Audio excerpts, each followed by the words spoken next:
Εξομολογήστε το Κύριο διαγραφός, αλληλούια, ότι στον αιώνα το έλεος αυτού, αλληλούια. Hello, brother. How are you? I'm well, thank you. How are you? Very good. What's your name? Fayaz. Fayaz. Yes. And where are you from, Fayaz? I'm from Bangladesh, but I was born here in the UK. Oh, okay. Which part? In London or? Hertfordshire, just north of London. All right. That's great. That's great. Well, I've heard that you had left Islam. Yes. I see. You tell me a little bit about that. When did you leave it, and what were the, things that led you to leaving Islam? Yeah, so I was born into a Sunni family, and I'd say as a child I was pretty devout. I mean, even now I still have bits and pieces of the Quran still memorized in my head. Really, it'd be great if you could recite something, because it's always. I'm not Muslims say there's no Christians converting to Islam, so we want to show the world that there are Muslims converting to Islam, to Christianity. If you want, I can do that. Yeah, well, you have Fatiha. Yeah, that would be a good one. Alhamdulillah Rabbil Alameen Ar-Rahmanir Rahim Maliki Yawmiddin Iyyaka na'budu wa iyyaka nasta'in Ihdinas siratal mustaqim siratal ladzina an'amta alayhim ghayril maghdubi alayhim waladdallin. Ameen. Okay, yeah, that's so that certifies you as a Muslim, ex-Muslim. Hopefully. So he knows Fatiha. All right. So take me back in time. How does this come about? Like, what were the events that led to your losing your faith in Islam?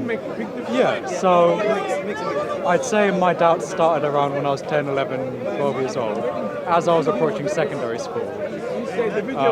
I do believe secularism kind of had a pull on me, which led me away from Islam. But you said you came from a devout family, because as far as I know, devout people, mostly they teach you Islam from when you're 3, 4, 5 years old. Yes. You're supposed to learn the Quran. Did you do any of that? Yes, so every week I had an Arabic tutor who would come and teach me about Islam, teach me how to recite the Quran, and pretty much every week it was in and out, constantly doing that. So I still know a fair bit, but I'd say leading up to that age, my main question as a Muslim was, why am I praying to God in Arabic? God is omniscient, He knows everything. He knows me personally. He knew me when I was in the womb. And for some reason, I have to recite the prayers. Let me ask you one more thing, just when we are on this topic. When you had this teacher, what kind of teacher was he? How did he teach you the Quran? Was he strict? How was his discipline and everything? He was so and so. Sometimes he'd be strict, sometimes he'd be more relaxed. But he was just like the other average imam. I see. Nothing Well, really no, special because most of the imams that I know, they were very strict. They would hit people, even children and stuff like that. But I guess being here in the UK, they're not allowed to do that. Yeah, I think that, as well as the fact that he was tutoring at our home rather than me Going to the masjid. I think Okay. that might have made an impact as well. That could be. All right. Just my previous experience from my friends and stuff. It's a good thing to point Okay, out. so you learned the Quran and everything just like all the Muslim kids do, and you said you had a secular stuff had a pull on you, and you said, why is it that Islam has to be Arabic God and everything has to be in Arabic, right? So how did you resolve that in your mind? So actually I didn't, because the only God I knew was Islam. I'd never heard the gospel, I'd never known anything about other religions. For me it was either Islam or nothing. So I thought, Islam clearly isn't cutting it. I'm leaving. I'm going to pursue a godless lifestyle. And I did. And how old were you when you started?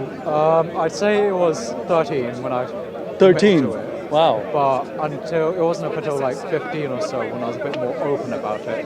I was a bit in denial, saying, yeah, I'm still Muslim, but still swearing, still doing all sorts of stuff. But were your parents aware of it? They did at 15, that's when I told them. Wow. They weren't too happy, they were quite upset. And did they ask you to pretend to continue as a Muslim life? Yes. They did, right? They were like, why can't you just be a Muslim still? Can't just go to the mosque? Just don't profess that you are not a don't Muslim. tell anyone you're an atheist. They're an You atheist. don't believe anything. I see. So Got you. that annoyed me a bit because it's a bit disingenuous. Like if I'm an atheist, honest. I'll have to be honest about it. I'm not going to lie. Well, the taqiyya is the Taqiyya's one of the tenets everywhere, of Islam. Main tenets. Without taqiyya, there's no Islam, right? Unfortunately. So they were, but were they really strict about it, or were they just like, okay, he's just going through a phase, he's young, or something like that? I'd say it was both. So, because I was a teenager at the time, it makes Did you have sense brothers I and was young. sisters? Yes, I have an older sister and a younger brother. Oh, okay. They're both How did it older. impact those two? I don't really interact with them much. We're very isolated siblings. We live on our own. We live in our own worlds pretty much, just I like see. living in the same house. Got you. It's interesting, but Wow, it's sad okay. as well. Yeah, what was the question on? What was it? So your parents they were not happy with the situation. They wanted you to No. continue as a Muslim. How did you handle that then? I didn't agree. I was a very rebellious child.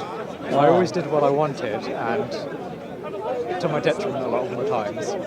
But I always did what I wanted, and so I continued saying I'm an atheist. I don't believe in Allah. I don't believe in Muhammad. Were you not aware of the consequences of doing that? I was aware of the consequences, and I did face the consequences sometimes. But I just didn't want to lie. I didn't want to face. So your my beliefs. family was not like a fundamentalist family that they would actually try to kill you. No. They weren't violent in that way. No, they're not that. They're not like that. They're not even. My family's not really devout Muslims in general. I'd say at the time when I was younger, I was the only devout one. At this point of time, I'd say my mum's the only devout Muslim. But during this period of time, I'd say there were no devout Muslims in our family. They were just. But they still bothered to get this imam to give you the Quran and all that? They were Muslim by namesake. It was a reputation thing. So it was a cultural thing to have learned the Quran rather than a spiritual thing. Yeah. I see. Show everyone that you can read the Quran, that you're a good Muslim. Impress the family members, that kind of thing. I see. So it's all about the outside, huh? Yeah. Got you. A bit shallow, but Yeah, of that course. also annoyed me. I don't like the. So you didn't find like real godliness in your faith. Yeah, that It was. was just all pretend. Yeah, because I couldn't see any legitimate Muslims in my life. My family were very nominal. They weren't really taking it seriously. Neither were my siblings. And I wasn't really in touch with any of the mosques either. So then from there, did you leave home or did they kick you out or? No, so I stayed at home. Yeah. And I'm still at home, by God's glory. I continued my studies and I finished my A-levels. And from then on, I went to university. And while I was so I went away, I left home. And during this period of time, I became even more and more entrenched in this kind of secularism, more just debauchery, more hedonism, more nihilism. It was horrible. I was like, Well, you were rebelling, right? The young Yeah. people, they were like, I don't care about Islam, or I'll show them, you know? yeah, and unfortunately, university brings out that Yeah, rebellious of course nature it in does. me. Yeah, of course. So that was probably my. It encourages it, right? It does, and it's disgusting, really. But yeah, I only grew lower and lower and lower. I became more and more depraved. I started aligning my ideologies a lot more with progressiveness. So pro-LGBTQ, live and let live, everything's true, everyone goes to heaven, that kind of stuff. Right, got you. Woke mentality. Woke mentality. Got you. And until a certain point. So I wasn't enjoying my studies. I've only went to university to get away from family. So I wasn't enjoying my studies. I wasn't putting any effort in, and something inside of me clicked, and I was like, I can't keep this up for another 3 years. I'm not going to graduate at this rate. And I just felt a push to say, like, you need to drop out. You need to go home. So I rang up my dad and I told him, I don't think I can hack university. I don't think I can do it. No, it's okay. Let me just hold right. it. Yeah, sure. And so I rang him up and I told him, like, I'm coming home. I don't want to do this anymore. And that was a really humbling thing for me. I felt humiliated. It was so shameful just going back to my family. I thought I was going to go to university, live my own life, get away from Islam, do everything. But I came crawling back. Wow. And it was a bit, I felt a bit disappointed. And then we told you, right? No, they were actually gracious to me. Oh, they were. I felt like the prodigal son in this sense. Oh, nice. they were very, very gracious to me. Thank God for my family. Right, that's good. So I started working because obviously I don't have a job, I don't have university, I've got to do something. I started working in a warehouse, and the pay was good, but it was really soulless. So I was doing night shifts, 12-hour shifts in the middle of winter, every day, working Saturdays, like 7 days a week. It was horrible. 7 days a week, wow. I was making money, but it was lifeless. I had no social life, I had no spiritual life, I had nothing. Nothing. Just living to work, and I wasn't even seeing my family. Wow. Because I was going to sleep during the day. And eventually, in the warehouse, I met someone. He's from Ghana. He's a really good friend of mine now. Ghana, I see.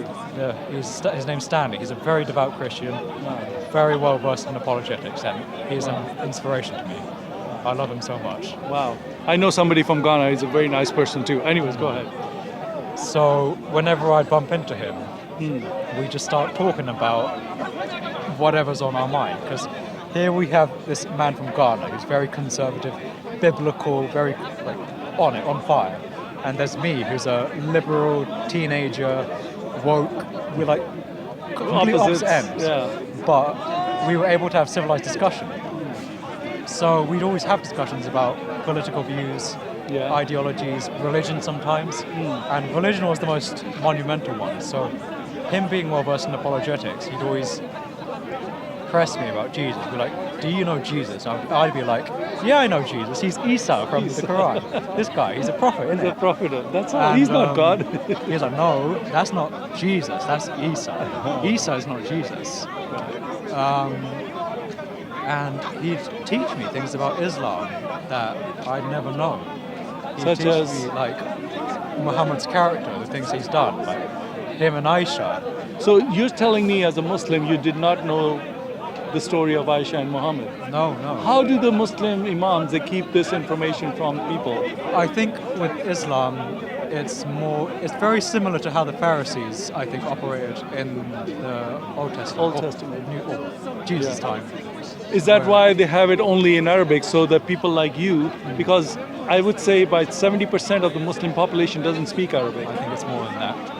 But Probably 80%, I think the whole it being limited to Arabic does hamper with the average Muslim's ability to because Muslims, think about it. When I even talk to Arabic Muslims, they say we don't understand. Oh, it's a very special old, a classical Arabic. We don't, you have to like interpret it in a certain way.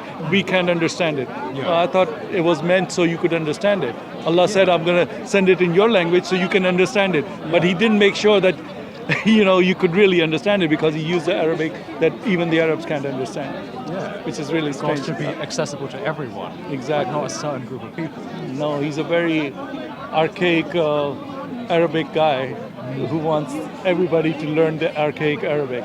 Or just recite it. Not even learn it. Right. Just recite it. Just recite it. Because, anyways, go ahead. Don't get me started on this stuff. Of course, it's a massive rabbit hole. Yeah. Where were we? Yeah, so he would teach me things about Islam I never knew. And so my only knowledge of Islam were the rules and the guidelines. That was the thing that intrigued me, because I haven't really had anybody explain this, because I'm always like, I thought that Muslims were pretending that they did not know the age of Aisha. No. I believe they genuinely don't know. But when they hear it, it's such a shock to the system, they can't accept it. Because a lot of them say, he was a prophet, right? So maybe that was okay for him. But it shows apparently that they're not really happy with this situation, but they just have to handle it, because that's what it is. Because they're like caught unprepared, like they just don't know how to react to this, and you get all kinds of different reactions from people, and now I understand that they literally don't want people to know what happened there. Is that right? Yeah, I believe the spirit behind Islam and a lot of imams themselves actively try to suppress the truth about Islam. Wow, that makes coming here a lot. Yeah, so I haven't heard this from a Muslim, ex-Muslim perspective, because that's a very important perspective in my mind, because you already have the real experience of Islam, and in the real experience of Islam, this is something that's not talked about. Yeah, and it's unfortunate. Wow. Okay, well, that just tells us that we got a lot of work to do here. We do. We've got to spread the gospel.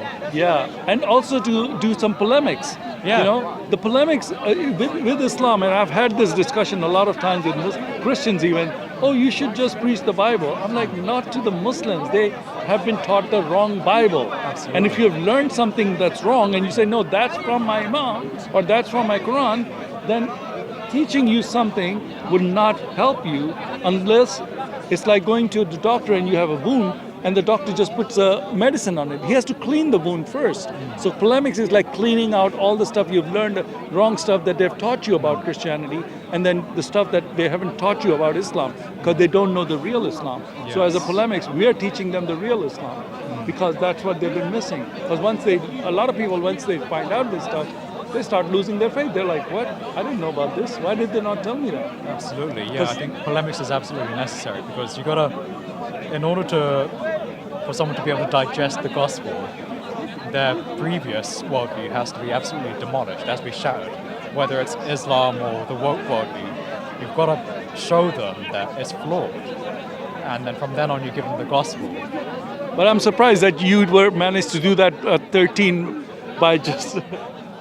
Nobody came to you and told you Aisha was 6 years old? No one. But you just thought that Allah is just speaking Arabic and I'm just sick and tired of this Arabic God? Yeah, that was pretty much it. I'd not known the history at all. Really? Nothing. I'd known nothing about Muhammad. Wow.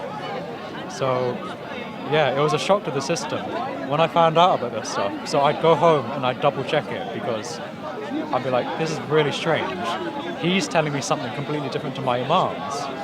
And I'd go back and I'd check and I'd find out that this random Christian guy just knows so much more than all of these Muslims. And it annoyed me. I got really angry. I thought, these people have been lying to me for so long and I'm only just finding out the reality of Islam. And my whole family, they're also being deluded into this lie as well. And that's horrible. And I got really, really angry.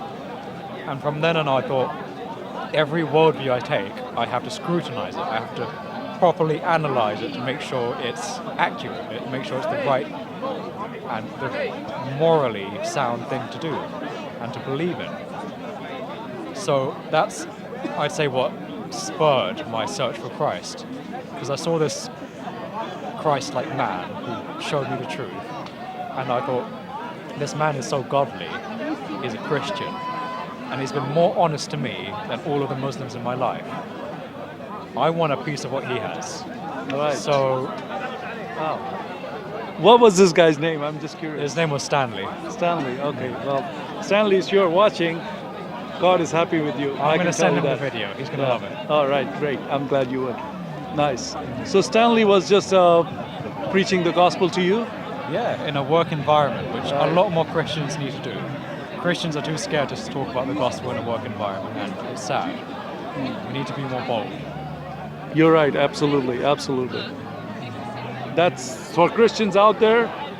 Talk to your colleagues about Christ. Absolutely. That's coming from an ex-Muslim. So, yeah, we got to do that. Yeah, and the thing about this is, Stanley sowed the seed, but he didn't see the fruit of it until a lot later. So this warehouse we worked in, it shut down in just like a couple months. And so I took Stanley's number, but we hadn't stayed in contact until a bit later when I was saved. So he sowed the seed, and from then on, I started doing my own search into who God really is. And from then on, I reached out to another Christian friend who is part of a local university, and I asked her, I've got a lot of questions about Jesus and Christianity. Can you get me plugged in with someone? And so I got involved with the Christian Union, the Christian Society at that university. And it was really odd for me because, one, I wasn't a student. I dropped out of university. I'm not a student anymore. Two, I'm not even a Christian. So I'm twice an outsider there talking to these people. But they still welcome me with open arms. Nice. And they explained the concept of grace and God's shedding of blood so eloquently to me, in a way that me, an ex-Muslim who's so focused on works. Didn't it bother you that they were mushriks and they were believing in three gods? That actually didn't cross my mind. Really? I just didn't think about it much. I wasn't really taught the polemic side of Islam.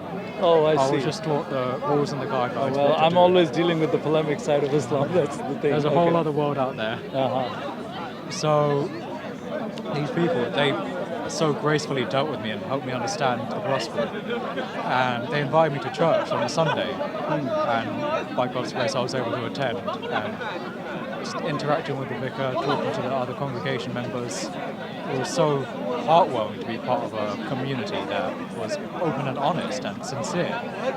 As soon as I went there, the vicar, he just met me, he said hi, welcomed me, and I told him my situation. And the first thing he did was, maybe I can help you find a job because your warehouse is shut down. Nice. I thought, you've only just met me and now you're trying to help me find a job. Which church was this, by the way? It was an Anglican church. Anglican church. Wow. Okay. Cool. This vicar, I know the Anglican church is suffering right now, but there are some out there who are still holding on. Right. So would you say this Anglican church was very Bible believing rather than, because there's a lot of woke churches out there nowadays. And I'd a say lot of the it's- Anglican churches are. I agree. I'd say it's more Bible believing than most Anglican churches, Most Anglican but less Bible believing than the average church. So it's Well, kind of, I think I understand your point. it's kind of in a midpoint. in the midpoint. Well, that's Yeah. great. Anyway, so the pastor offers to find you a job then. Yeah, so I was so astounded by his love and his hospitality that I wanted to look even more into it. So I asked him, like, do you have something like this going on where I can ask questions? And it turns out later that month they were running an alpha course where they have like a Q&A where I'm free to ask my questions, to ask about faith, ask about the flaws or the good and the bad, whatever, anything. And I thought, this is awfully convenient. It's almost as if God orchestrated it. Like, God works in mysterious he ways. does. In hindsight, you can see Yeah. how So somebody had a hand in it. someone Invisible definitely played a hand, part yeah. in it. Yeah. And it wasn't me, Of course. it was all God. Nice. And Praise the that alpha course gave me the opportunity to be able to ask questions, which in a Muslim setting you wouldn't be able to do. Lord. And I was able to understand the faith a bit better. And these people, they provided me with resources to read, they gave me the Gospels, they encouraged me in all sorts of ways. Nice. And one morning, so I was still living debaucherously, I was still doing drugs, drinking, all this stuff. Yeah. And after a night out, I was reading the book they gave me. And at that point, I just felt so weak, so low. I had like a headache, I felt nauseous, awful, everything. Yeah. Physically, mentally, spiritually, terrible. Yeah. But being brought so low, I just felt so weak, and I just let out a prayer for God. I said, God, I don't want to go through all these hoops and hurdles to know you. Oh, wow. I just reveal yourself to me. I just want to know you. Nice. And he did. He spoke to me, and How did I he saw- speak to you? it literally was, I'm right here. Like, you've just not been looking. You just haven't seen. It's like a light switch that was just flipped onto my head, and I can just see him now. Although I didn't see him physically, it was just a voice. Of course. You felt his And- presence, yeah? Yeah, and I started crying tears of joy. Now, the way I grew up, I was always very repressed. I was very emotionally numb. So crying in general was...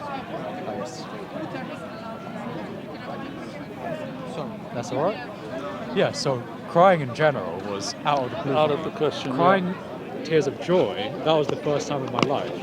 Never happened. Yeah. I Wow. was so confused, so overwhelmed by God's presence. I'm like, what is going on? And I realized, like, this is God speaking to me, this is God revealing himself to me.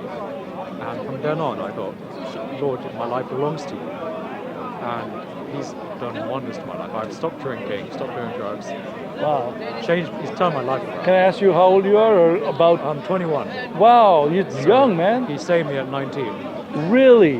That is so young. I'm very impressed. That's awesome, dude. God's mercy is limitless. And what brought you here to Speaker's Corner then? So, this is interesting. So, in my heart, because of the way I grew up, how I thought I was quite upset about the lies that were permeated in Islam. In my heart, I wanted to be more an evangelist to Muslims. I wanted to be involved in some form of ministry to Muslims. Ah. And so I liked watching Speaker's Corner videos all the time, and I'm just seeing how people interact. We try and learn a bit more about Islam, and also see how they interact. Wow. And so You're at the right place, man. This is the only place in the world where you can confront Islam one on I'm very, one. very blessed to live so close by. Yeah, that's So, interesting. Yeah, So are you?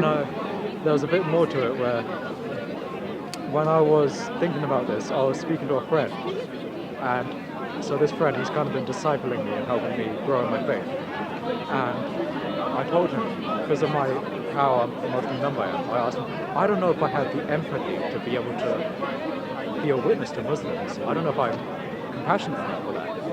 And he said, pray about it. True. And I did. True. So later that night, I had a dream where I was standing in the pearly gates of heaven, and I saw the face of a man in white, spoilers, it's Jesus, standing facing away from me.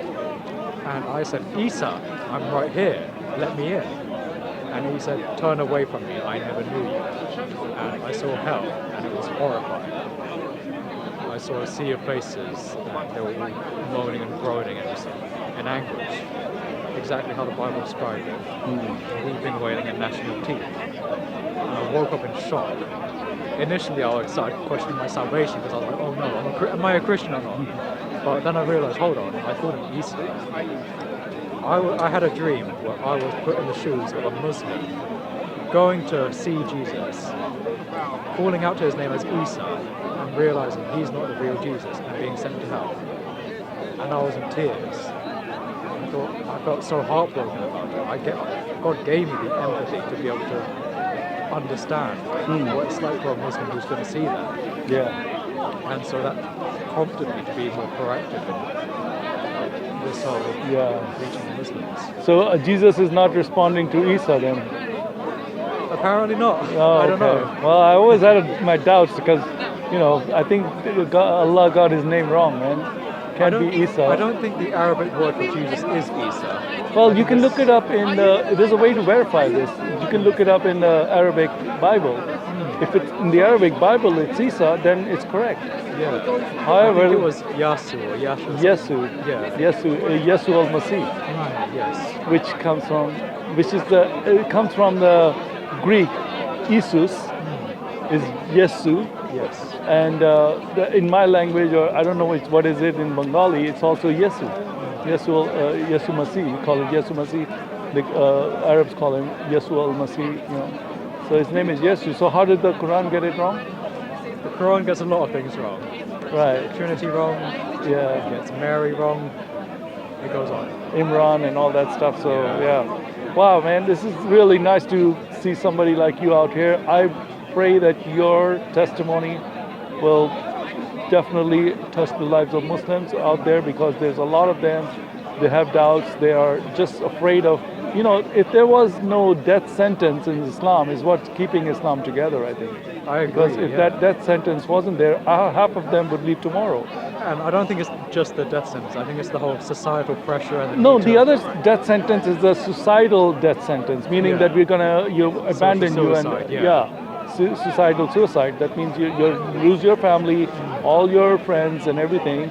And people are really hesitant of doing that because this is the only faith that does that. There's no other faith that says if you do this, we're gonna do that.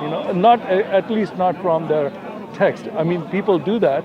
Yeah. But not in their text. But in their text it says if somebody leaves the Islam, kill them. So that gives you a written permission that this is halal. Absolutely, yeah, it does. Wow. That's something I always fear. Am I going to be killed for this?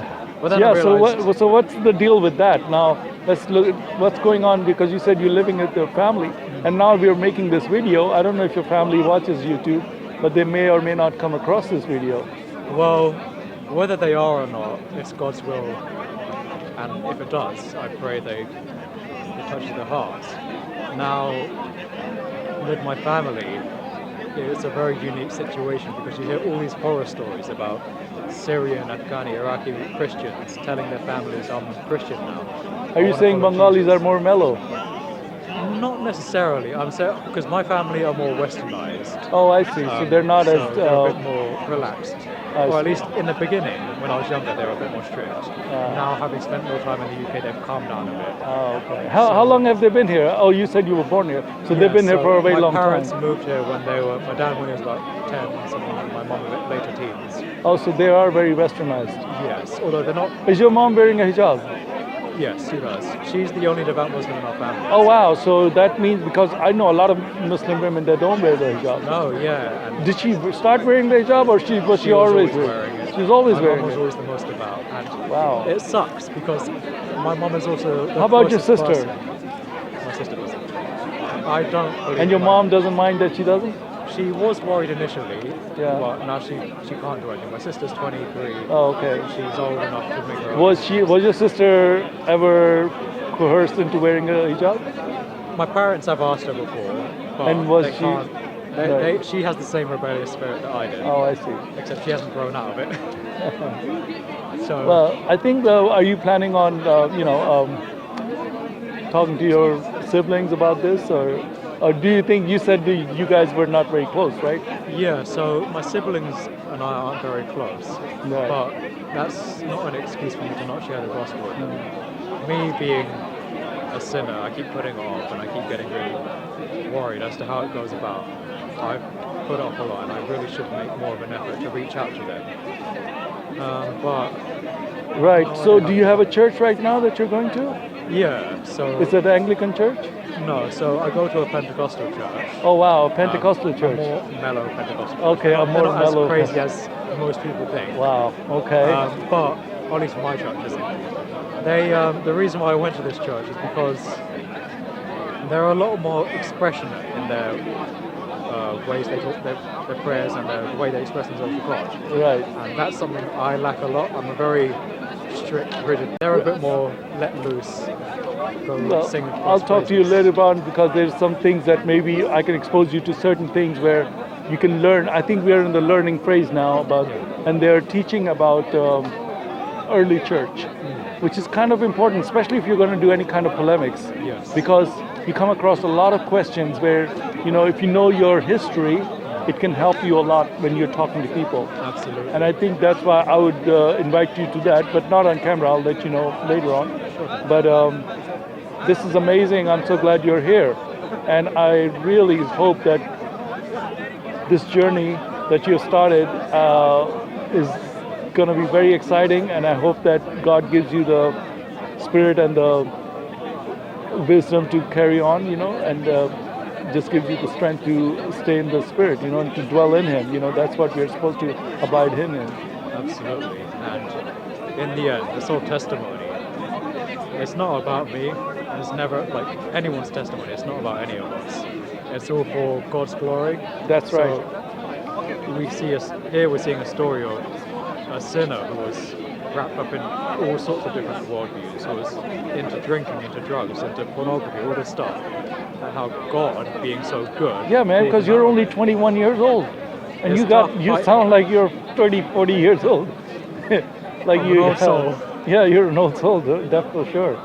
Wow, I'm very impressed. That's great. So, what is your plan on how you plan to grow in your faith? So right now, 2023 has been more of a humbling kind of stop and reflect period for me, and it's helped me grow a bit more in wisdom and just learn to hold my tongue a bit sometimes. Got you. So moving forward, I think I just need to continue letting God build me up, be discipled, and Nice. find opportunities to reach out to Muslims and build up on my skills there. So, are you into Bible study? Yes, so I have a friend who both of us lead Bible studies weekly, Wow. and Nice. it's great because we have a bunch of young adults who join us. Nice. And having a group of Christ-committed young adults is so hard to come by. Right, it is. So having a group like that, I've been so blessed. Wow. Not many young people have that, and it's sad. It's No, really sad. right. Well, you're going to start new groups, I'm sure. There'll be a lot more young people joining this. God willing. And we'll hope that there'll be a lot more Muslims finding Jesus. I pray that your God will make you fruitful and will help you abide in Him forever. Amen. Amen. Thank you All right, thank you, sir. Appreciate it. very much. Good to see you. All right. Glory to God. Another Muslim, now Christian. God is working in this country. He works in mysterious ways, as you heard from our brother Fayaz. All right. Thank you, Fayaz. Good to see you. I'm out.